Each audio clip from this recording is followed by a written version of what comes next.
The Football Association on Wednesday unveiled plans it hopes will help women's football overtake cricket as the second most played sport in the country. Women's football was one of the biggest success stories at London 2012, and the FA announced a 5-year plan to increase the popularity of the sport in England. It is the fourth most popular sport in terms of participation behind men's football, cricket and rugby. The FA hopes the measures it announced at Wembley will attract 253,600 women into playing football each month by 2018.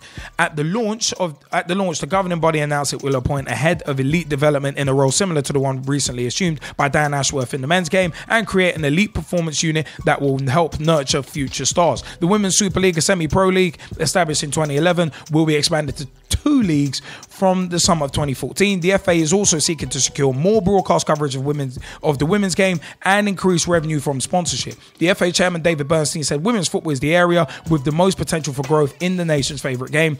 We are determined to lead that development at every level and have created a robust plan for doing so using all our resources and knowledge. You know what?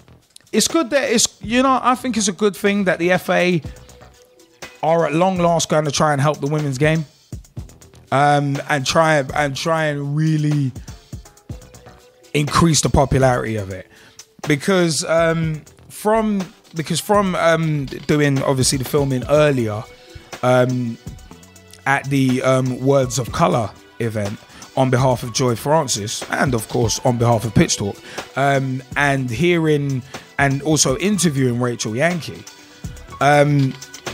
you can really hear and see the passion that she has towards football.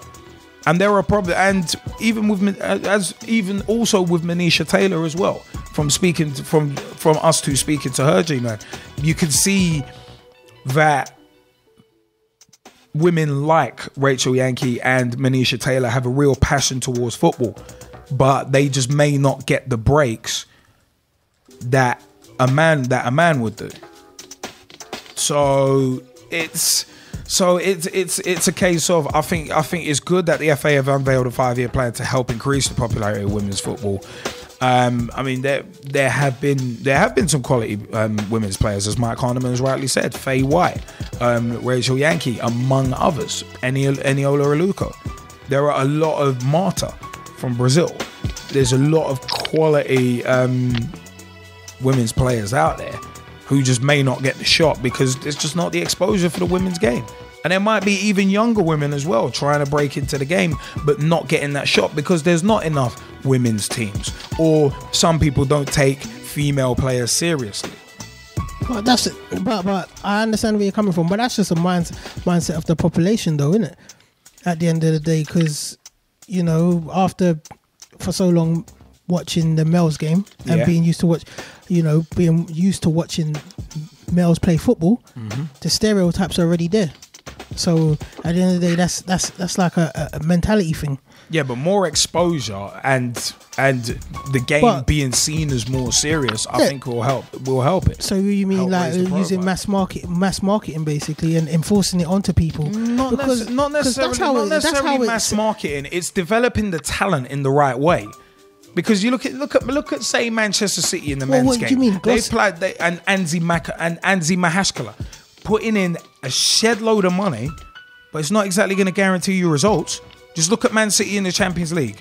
Look at how much money they've invested, and they're on a point. They're on 1 point after 3-4 games played. But the way I see it, and I don't know if this is a very negative view to take on it. Yeah. Football is a game for me personally. I will watch it. And I will watch other teams other than Arsenal if the football's really good. It's got nothing to do with how glossy you make it look. You can put a shine on it. You can give them new kits. You give them the best boots. You put them in a great advert. But at the end of the day, if the performances on their pitch ain't to a quality where I'm looking and saying, wow, you know what, this is some fantastic football, I don't think I'm going to watch it. No, but that's the important thing about the FA's initiatives, because they're going to try and help nurture the talent as well as giving it more exposure, which I think can only make the women's game better. Well, you can see that happening at St. George's, and I understand that. But I'm just saying that the whole marketing side and giving it more exposure. Like giving it more exposure to me just sounds like putting a shiny wrapper on something that still needs improvement in the game. Well, that's not the only thing that they're looking to do. That's the thing. I said they're looking. They're also looking to develop, to encourage. I know it's not. I know it's not the only thing. That's what I'm saying. But that's what I'm saying from the marketing side, the exposure thing. Yeah, that's true. I mean, Mike Harniman, you said something quite interesting in the Skype chat about the women's game. Do you want to have an opinion on it? Yeah, just give me a minute to find which bit it was. It's basically like, yeah, I don't know. I'll find the very first bit for you.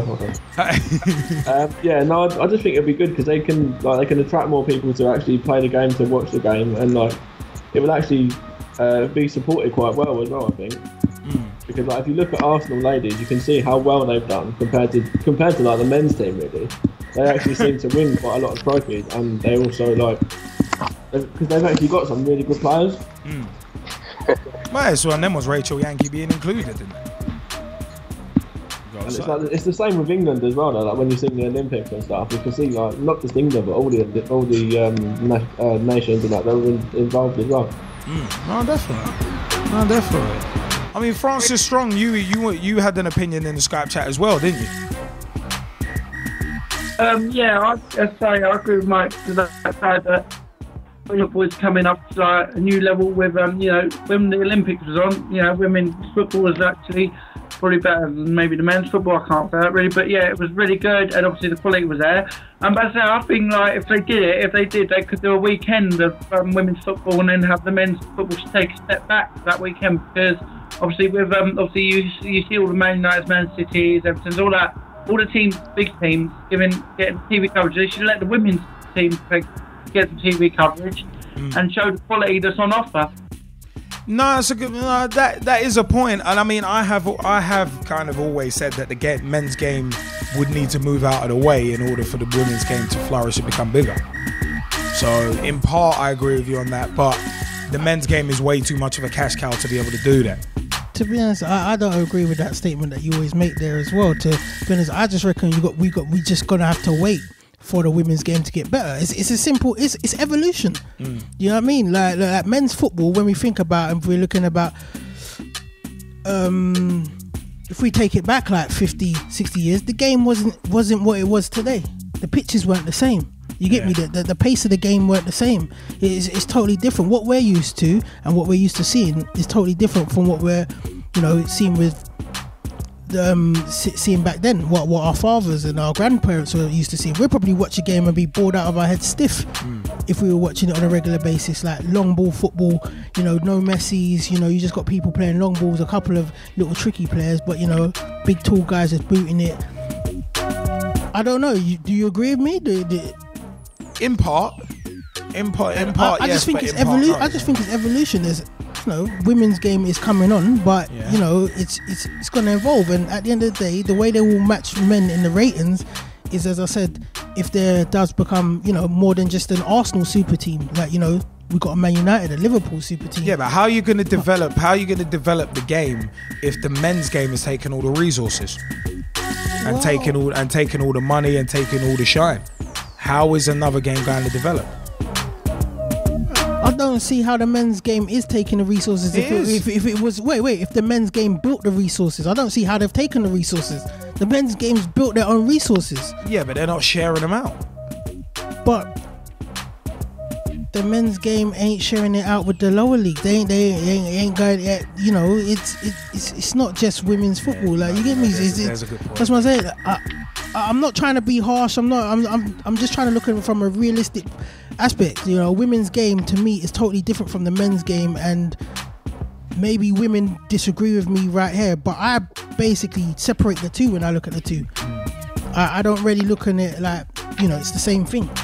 It's a women's game, it's a men's game. There ain't no borders to be crossed there. You ain't gonna get, unless you get the ultimate dream that some people want to see men and women playing together. Maybe that's the way, but personally that's not my kettle of fish. I'd rather see a really good women's football league and a really good men's football league. No, and it's interesting that you say that about men and women playing together. Because Mike Harniman, do you want to drop in what you just said in the Skype chat? Yeah, the last bit is like in school and in colleges and like universities and stuff. you can see like there's girls that want to join in and play football with the guys as well. No, true. No, very true. Very true. Very true.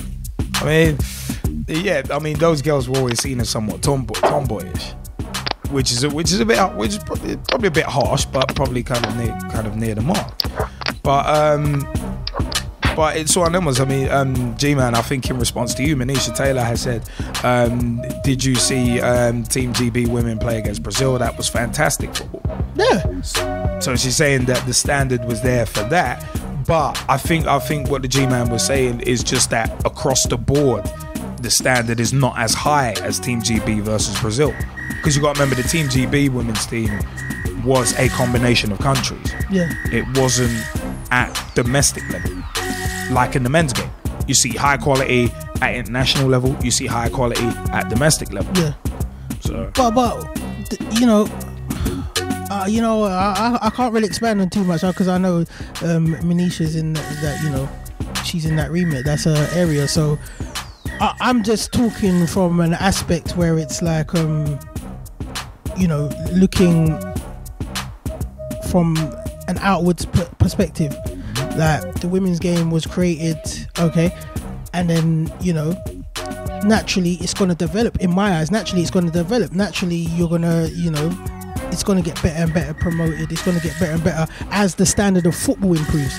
And you made a good point. How are they gonna improve the standard of football on a coaching sort of level? But the St George's and plays like that, they're trying to do that. I just reckon it's natural. I don't think it's going to be this quick 5-year fix that the FA are making it out to be, and then gloss up the WSL, and all of a sudden, bam, yeah, we got a Super League. Like unless they're going to throw millions out there, and then start signing players from all across the world and bring Marthas into the UK and that, and make it look like, yeah, we got the best league in the world.